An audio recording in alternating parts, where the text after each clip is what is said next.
যে টেসলা কোম্পানির সর্বনাশ হয়ে গেল ট্রাম্পের সাথে, যে এটার জন্য শুধু ট্রাম্প দায়ী নয়, প্রেসিডেন্ট ট্রাম্প নয়, উনি নিজেও দায়ী। আপনি যদি চেইনস নিয়ে স্টেজে উঠে পাগলামি করেন, আপনাকে দেখে মনে হয় উন্মাদ, তাহলে কিন্তু মানুষের কনফিডেন্সটা, আপনার আত্মবিশ্বাস থাকে না আপনার প্রতি। উনি বলছেন আমি না হলে ট্রাম্প জিততেন না, সিনেটে রিপাবলিকান জিততো না, হাউসে রিপাবলিকান জিততো না।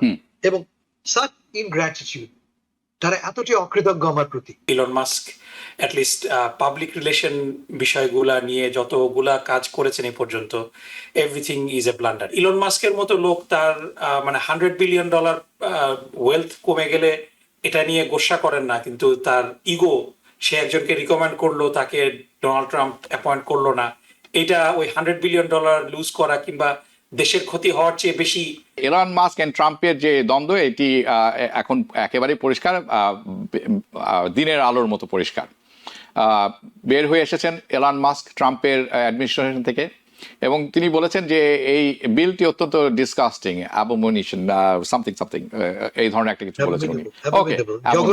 ওকে, নাও এরপর যেটি আমরা দেখলাম যে রিপাবলিকানরা একেবারে মানে বেন্ডিং ওভার ব্যাকওয়ার্ডস, যে মানে ট্রাম্পকে সমর্থন দেওয়ার জন্য, যে তারা ফিউরিয়াস যে উনি যেটি বলছেন সঠিক নয়। এই যে বিলটা আছে ডেলিভার করবে প্রেসিডেন্ট ট্রাম্পের ডোমেস্টিক পলিসি এজেন্ডা, যেভাবে তারা মনে করছেন। What happen, Hasan Ferdous? এটা খুব ইন্টারেস্টিং। আমরা এই অনুষ্ঠানে আগেও বলেছি যে ট্রাম্প এবং মাস্কের বন্ধুত্ব is a friendship of convenience. কেমন? এটা দীর্ঘস্থায়ী হওয়ার কোনো কারণ নেই। Did you say friends with convenience? পয়সা, আপনি কি বলেছেন friends with convenience or friends with benefits? Friends of convenience. Oh, okay. Friends of convenience. কেমন? সুবিধাবাদী। মাস্ক সাহেবের অনেক পয়সা, তিনি প্রায় $200 মিলিয়ন খরচ করেছেন নির্বাচনে, ট্রাম্প সাহেব। এবং ইনফ্যাক্ট তার যে টুইট, তিনি টুইটে বলেছেন আমি না হলে, উনি বলছেন আমি না হলে ট্রাম্প জিততেন না, সিনেটে রিপাবলিকান জিততো না, হাউসে রিপাবলিকান জিততো না। এবং সাচ ইনগ্র্যাটিটিউড, তারা এতটাই অকৃতজ্ঞ আমার প্রতি, তারা আমার প্রতি এতটাই অকৃতজ্ঞ। ইন্টারেস্টিং হচ্ছে আপনি যেটা বললেন যে রিপাবলিকান নেতৃত্ব এখন ডিফেন্ড করছে ডোনাল্ড ট্রাম্পকে এবং মাস্কের বিরুদ্ধে কথা বলছে। কিন্তু মজা হচ্ছে 7 দিন আগেও এই এলন মাস্ক ট্রাম্প সাহেবের হোয়াইট হাউসে যে তার নিজস্ব চেম্বারে যে তার ছেলেকে নিয়ে আমরা দেখেছি কেমন লোফালুফি করছে, এবং সবাই মাস্ককে একজন মহাজ্ঞানী, অতি বুদ্ধিমান একজন লোক হিসেবে মেনে নিয়ে তার ডোরের সমস্ত কার্যক্রমকে সমর্থন করে গেছে। এখন তারা বলছে কি, যেমন আমাদের মাইক জনসন বলছেন যে ও ঠিক বুঝতে পারেনি। হ্যাঁ, দুদিন আগে সব বুঝতো, এখন সে বুঝতে পারে না। কেমন? তো কেন ঘটলো এই ঘটনাটা? কয়েকটা কারণ আছে এই ঘটনা ঘটার। একটা বড় কারণ যে নতুন যে বিলটা হয়েছে, সেই বিলে ইলেকট্রিক ভেহিকেলের জন্য ট্রাম্প বাইডেনের সময় যেই রিবেটটা ছিল তা বাদ দেওয়া হয়েছে। এর ফলে ডোনাল্ড ট্রাম্প, ইলন মাস্ক সাহেবের কোম্পানি টেসলা কোম্পানি ক্ষতিগ্রস্ত হতে পারে বা হবে ডেফিনেটলি। বড় একটা রিবেট ছিল, ইলেকট্রিক ভেহিকেল কিনলে আপনি সরকারের কাছ থেকে রিবেট পেতেন। এটা 1 নম্বর কারণ, কিন্তু এটা একমাত্র কারণ নয়। তার অন্য বড় কারণ হচ্ছে যে ইলন মাস্ক চেয়েছিলেন আরো কিছুদিন থাকতে। আইন আছে যে আইনে বলা হয় মাত্র 130 দিনের মতো। মাস্ক সাহেব অনুরোধ করেছেন যে আমি আরো কিছুদিন থাকি এখানে, সেটা আলটিমেটলি ধোপে টেকেনি। এটা 2 নম্বর কারণ। 3 নম্বর কারণ, তিনি তার এক ঘনিষ্ঠ বন্ধুকে চেয়েছিলেন সরকারের একটা উচ্চ পদে। আমি না এক্স্যাক্ট নামটা বলছি আপনাকে, মোটা আমার মনে পড়ছে না বলে বলতে পারছি না আমি। ফেডারেল এভিয়েশন অ্যাডমিনিস্ট্রেশনের প্রধান হিসেবে তার ঘনিষ্ঠ এক বন্ধুকে তিনি চেয়েছিলেন দায়িত্ব দিতে। ট্রাম্প সাহেব রাজি হননি। ফাইনাল কারণটা হচ্ছে যে স্টারলিংকের একটা ব্যবসা তিনি চেয়েছিলেন স্টারলিংক সিস্টেমটাকে ব্যবহার করা হোক ট্রাফিক কন্ট্রোলের জন্য।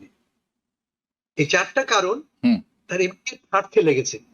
আরো মজা হচ্ছে যে যেই লোকটাকে আলটিমেটলি ডোনাল্ড ট্রাম্প সাহেব গ্রহণ করেছেন এফএ এর জন্য, তিনি ইলন মাস্কের তীব্র প্রতিদ্বন্দ্বী।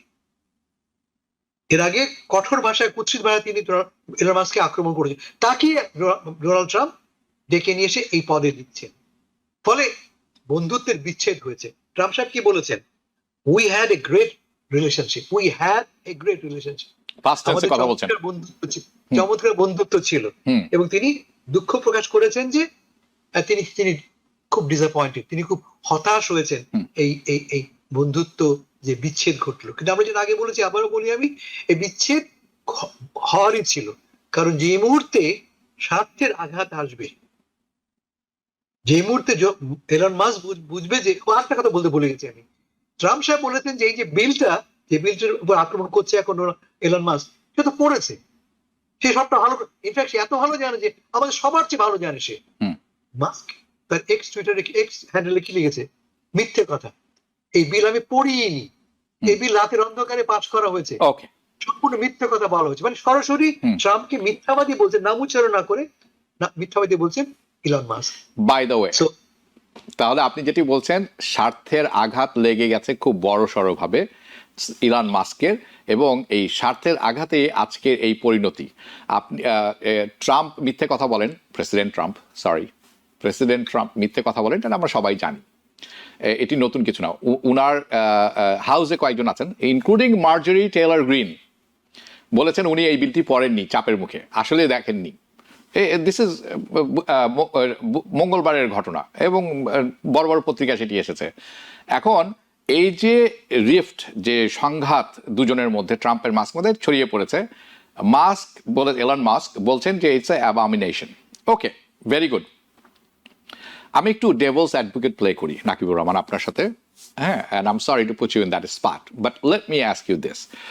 এলন মাস্কের কিন্তু যথেষ্ট ক্ষতি হয়ে গেছে টেসলা কোম্পানির এই ট্রাম্প অ্যাডমিনিস্ট্রেশনে যেয়ে। কথাটি সত্যি যে এই ট্রাম্প জয়ী হওয়ার পিছনে এলন মাস্কের বড় ভূমিকা আছে, আসলে আছে। $277 মিলিয়ন উনি ইনভেস্ট করেছেন। আইওয়াতে প্রথম ধাক্কা খেয়েছেন, and Trump doesn't like losers. কিছুক্ষণ আগে হাসান ফেরদৌস বলছিলেন যে Americans do not like losers. এই কথাটা সত্য, আপনারা দুজনই বলেছেন। Americans also like rapist, misogynist, sex accusation যাদের আছে, তাদের we like this is masculinity, মানে আমরা এটাকে খুব স্ট্রং কাউবয় মেন্টালিটি আমরা যেটিকে বলে থাকি। টক্সিক ম্যাসকুলিনিটি, অস্বীকার করার কোনো উপায় নেই তো, অস্বীকার করার কোনো উপায় নেই। এখন নাকিবুর রহমান, আপনার কি, আমার ধারণা, আপনার কি মনে হয় যে এই যে টেসলা কোম্পানির সর্বনাশ হয়ে গেল ট্রাম্পের সাথে, যে এটার জন্য শুধু ট্রাম্প দায়ী নয়, প্রেসিডেন্ট ট্রাম্প না, উনি নিজেও দায়ী। আপনি যদি চেইনস নিয়ে স্টেজে উঠে পাগলামি করেন, আপনাকে দেখে মনে হয় উন্মাদ, তাহলে কিন্তু মানুষের কনফিডেন্সটা, আপনার আত্মবিশ্বাস থাকে না আপনার প্রতি, এটার জন্য উনিও নিজে দায়ী।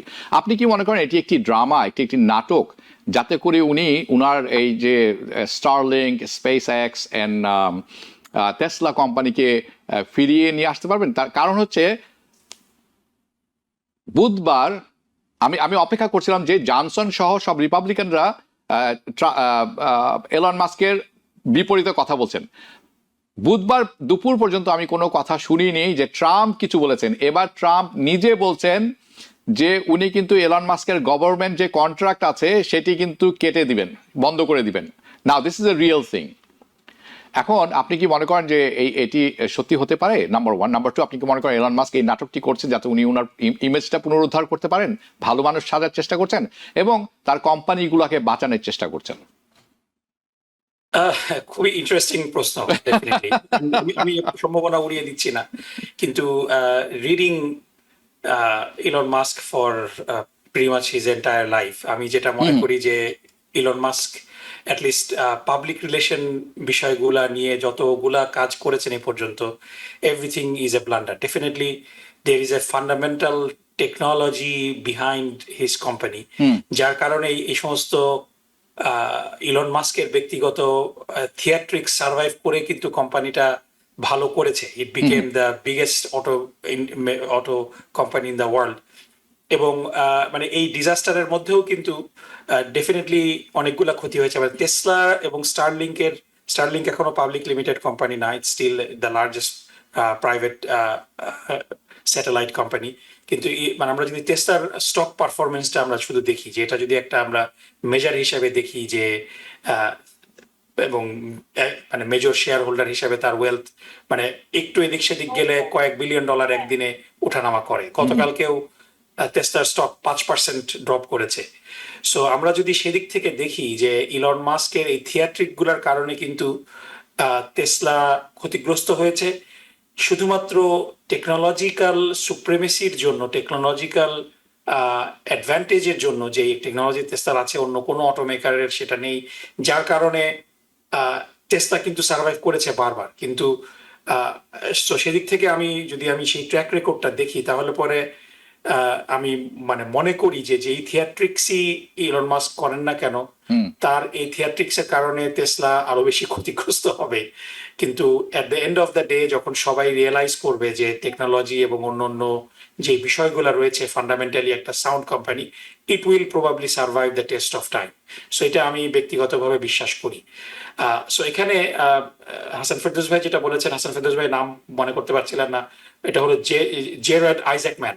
তাকে ন্যাসার একটা নমিনেশন দেওয়ার জন্য রেকমেন্ড করেছিল, অ্যাডমিনিস্ট্রেটর হিসেবে নমিনেট করার প্ল্যান। সো মূলত যেটা হয় যে সত্যি এটা দুঃখজনক যে মানে ইলন মাস্কের মতো লোক তার মানে $100 বিলিয়ন ওয়েলথ কমে গেলে এটা নিয়ে গোসা করেন না, কিন্তু তার ইগো, সে একজনকে রিকমেন্ড করলো, তাকে ডোনাল্ড ট্রাম্প অ্যাপয়েন্ট করলো না, এটা ওই $100 বিলিয়ন লুজ করা কিংবা দেশের ক্ষতি হওয়ার চেয়ে বেশি মানে ক্ষতিকর হিসেবে তারা মনে করে ফেলে। এইগুলাই কিন্তু যে রিলেশনশিপ অফ কনভিনিয়েন্স তার একটা ডাউনফল। যে আপনার যদি রিলেশনশিপটা দেশপ্রেম কিংবা আদর্শের জন্য না হয়ে কোনো একটা কনভিনিয়েন্সের জন্য হয়, সেই কনভিনিয়েন্সটা যখনই একটু ভাটা পড়ে যায় তখনই কিন্তু সম্পর্কটার মধ্যে একটা টানপোড়েন শুরু হয়। আমরা এটার রিপিটেশন দেখছি, এটা এবারই যে প্রথম এরকম হচ্ছে এটা আমরা এটা না। আমি বারবারই বলেছি যে 2016 সালে যখন ডোনাল্ড ট্রাম্প হোয়াইট হাউসে আসলেন তখন এই পুরা কনজারভেটিভ মুভমেন্টটাকে ডোনাল্ড ট্রাম্পের সাথে নিয়ে আসার জন্য ভূমিকা নিয়েছিলেন হলো স্টিভ ব্যানন, তার ব্রেডবার্ড দিয়ে।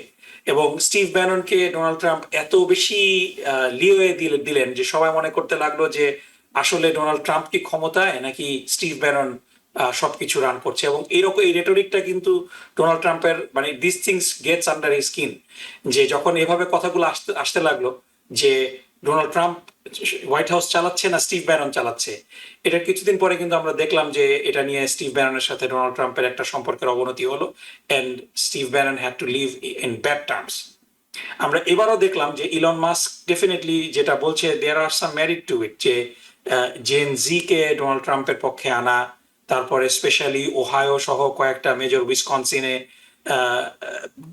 ইলন মাস্ক যেভাবে ক্যাম্পেইন করেছেন, সেনেট এবং প্রেসিডেন্সিয়াল ইলেকশন ডোনাল্ড ট্রাম্পের সাথে আনার পিছনে ইলন মাস্কের শুধু অর্থনৈতিক অবস্থা না, যে মেরিয়াল এডেলসন $100 মিলিয়ন দিয়েছেন, দিয়ে তিনি মানে she doesn't have any political what you call it vehicle to maneuver, কিন্তু ইলন মাস্ক কিন্তু শুধুমাত্র $270 মিলিয়ন দিয়েছেন সেটা না, কিন্তু তিনি কিন্তু নিজে ক্যাম্পেইন করেছেন এবং তার সমস্ত অ্যাপারেটাস ডোনাল্ড ট্রাম্পের জন্য ইউজ করেছেন।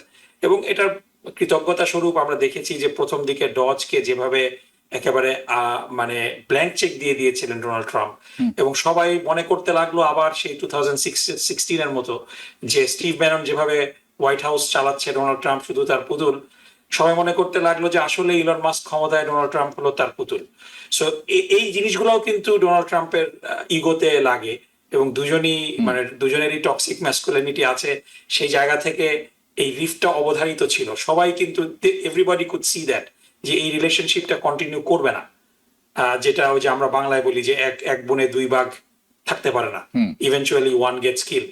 সো সেই ঘটনাটাই ঘটেছে। এবং এখানে ইলন মাস্ক যেই মানে তার যেই ডিমিনার আমরা দেখি যে হি ডাজন্ট ব্যাক ডাউন, এবং তিনি কেয়ার করেন না যে তার সম্পদ নষ্ট হলো কিংবা তিনি ক্ষতির মধ্যে পড়লেন। এবং ট্রাম্পও কিন্তু he is going to take some revenge যদি তিনি ক্ষতিগ্রস্ত হন। আমার মনে হয় যে 2026 এর মিড টার্ম ইলেকশনে যদি রিপাবলিকান পার্টি ক্ষতিগ্রস্ত হয়, আমি মনে করি যে Donald Trump will take some revenge against Musk. New York থেকে সম্প্রচারিত TVN 24 টেলিভিশন বিশ্বজুড়ে বাঙালির কণ্ঠস্বর।